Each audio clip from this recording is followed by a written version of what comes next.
Lavrov stresses during speech before delegations of the Syrian Arab Republic and opposition figures that dialogue is the only means towards saving Syria and defeating those forces which attack it. Jaafari, during the consultative meeting in Moscow, stresses that combating terrorism is a priority and a duty for every Syrian to end the crisis. 17 Israeli soldiers were killed during a qualitative operation by the Lebanese National Resistance in the occupied Shebaa Farms.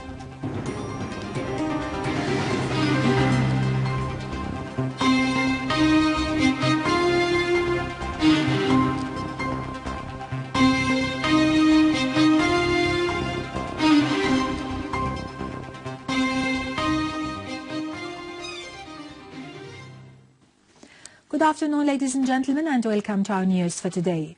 Russian Foreign Minister Sergei Lavrov stressed that there is a danger about imposing solutions on the Syrian people from the outside, pointing out that the purpose of dialogue is solving all urgent issues which require intensive effort. In a speech he delivered before the delegation of the Syrian Arab Republic and opposition figures delegation on the sideline of Moscow conference, Lavrov said, "We are convinced that Syria will reach stability as a sovereign country who enjoys territorial integrity."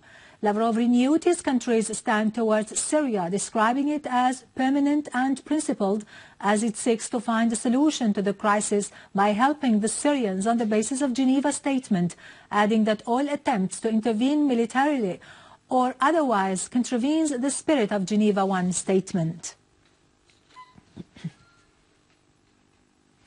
The delegation of the Syrian Arab Republic held 2 rounds of discussions with opposition figures in Moscow within the framework of the preparatory consultative meeting hosted by the Russian capital, Moscow. Dr. Bashar Jaafari, head of the Syrian delegation taking part in the Moscow meeting with opposition figures, stressed that the participation of the government delegation is based on the contents of the Russian invitation letter about exchanging views on what could constitute a basis for any Syrian dialogue to be convened in Damascus according to Syria's national principles. Al-Jaafari said in a word he delivered at the opening session of the Moscow meeting, which started this morning with observing a moment of silence on the souls of the Syrian Arab army and civilian martyrs at the request of the government delegation, that this meeting should not be just for propaganda purposes, but a serious forum to discuss the current challenges that face the homeland. Al-Jaafari pointed out that the regional and international intervention in the war against Syria has produced an unprecedented escalation by using terrorism as a tool and a political weapon, sending thousands of terrorists from all over the world to fight the Syrian people and state. Al-Jaafari made it clear that the so-called aid sent by Turkey and Saudi Arabia to al-Nusra and ISIL terrorists is nothing less than weapon shipments to kill the Syrian people. Al-Jaafari praised the efforts exerted by the Syrian government to protect its own citizens and introduce essential political reforms since the beginning of the crisis. Hezbollah, in a statement, announced this morning that Al-Qunaitira Martyrs Group in the resistance has targeted with missiles an Israeli military convoy carrying a number of Israeli army officers and soldiers, destroying a number of vehicles and killing a number of Israeli soldiers. Earlier, news broke that a number of Israeli soldiers were killed and others were wounded after an Israeli convoy was ambushed in Burkat al-Naqqar area in Shebaa Farms. There have been conflicting reports about the number of the casualties amid an Israeli media blackout. However, media outlets mentioned that 4 to 15 Israeli soldiers were killed and others were injured. Reports also said that 9 Israeli army vehicles were hit in the operation.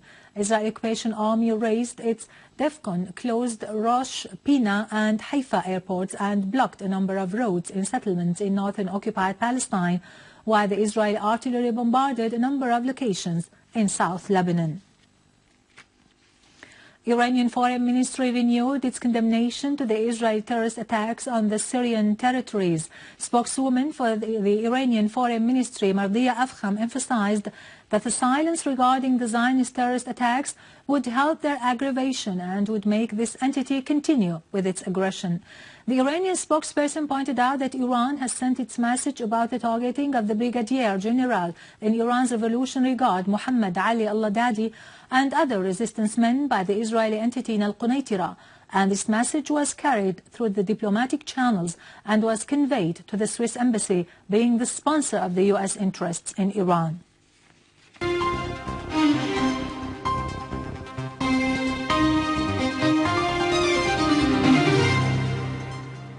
Welcome back.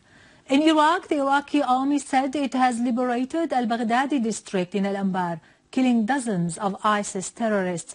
In Diyala, Iraqi forces killed 7 terrorists foiling an attack by ISIS terrorists on Al-Azim Dam north of Baquba. Iraqi army also eliminated a number of ISIS terrorists in several military operations in Sinjar, west of Al-Mosul.